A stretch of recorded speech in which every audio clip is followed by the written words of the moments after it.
Welcome back to another episode of the Movie Dungeon. I am your host, Dwayne, the flyest nerd you know, and today we got some movie news. Relatively some short news, but news nonetheless, so let's go and get into it. Starting off, we got our first look at Grown Ups, the cast of them, and some of the kids are there, grown up, and yeah, everybody's looking pretty old. This is really the definition of Grown Ups now. I'm excited. It's coming to Netflix. I think because of Netflix, I think they can do a lot more crazier things, And Netflix is known to show love to Adam Sandler a lot. So, we see Happy Gilmore too. And if you don't like it, it's okay. It wasn't that great of a movie. But Netflix seems to have a lot of faith in Adam. So I'm excited. I wonder if it's still going to stick to the PG-13 rating. I'll be okay with a rated R one. So they can do some outlandish jokes, and no studio is really confining or restricting them in any way. It could be all balls to the wall for this.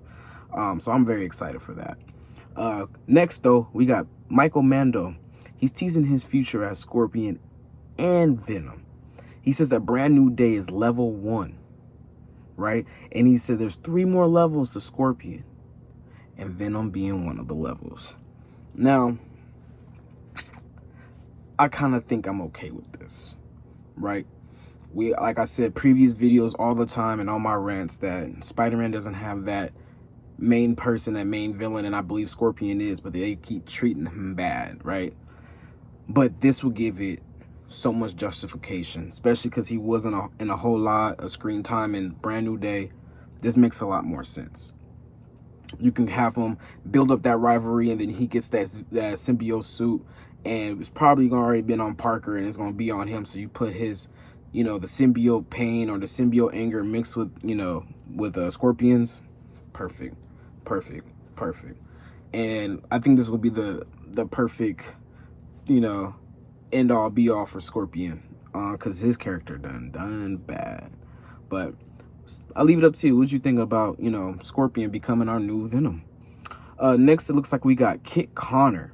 Kit Connor has been casted as our new Cyclops. I don't know anything about this guy.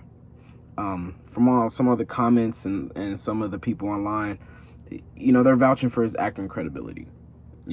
I've seen the guy. He has a great physique. He looks just like Cyclops. He's only a few years younger than Sadie Sink, so you already know that dynamic has to work and has to flow right. And it looks like, on paper, it looks pretty good. The casting they got overall looks pretty decent, and it makes me more excited. It's more excited. They're supposed to be filming sometime next year, so that's why we're getting a whole bunch of castings and all that stuff. Like, X-Men is moving in. It's moving in, and it's taking over. Can't wait. But I'll leave it up to you. What do you guys think of Kit Connor becoming our new Cyclops? Next we got a look at Ryan Hurst as Kratos in the upcoming live-action adaptation of God of War before he was hurt. He tore his bicep, and because of that, Paramount is looking to recast. And rumors have it been that Dave Bautista is in talks to play Kratos. Now, I seen Ryan in Hurst. I said Hurt. My bad, Hurst. I seen Ryan in Odyssey, and just his height, his voice, his mannerisms, the way he swing a sword, and all that stuff. I'm like, oh yeah, he's Kratos. Oh, I'm excited. At first I was like, Sons of Anarchy boy, Kratos.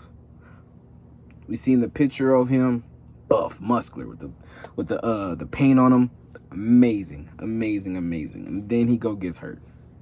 So, like I said, Dave Bautista's in talks. I really don't care. I love Dave Bautista because I'm a wrestling fan, but for that role, I just feel like Dave Bautista's kind of aged out of it. And plus he lost a lot of bit of weight. So he's not as muscular, and I feel like his age is kind of holding back his physique from getting to that level, and I think he knows that.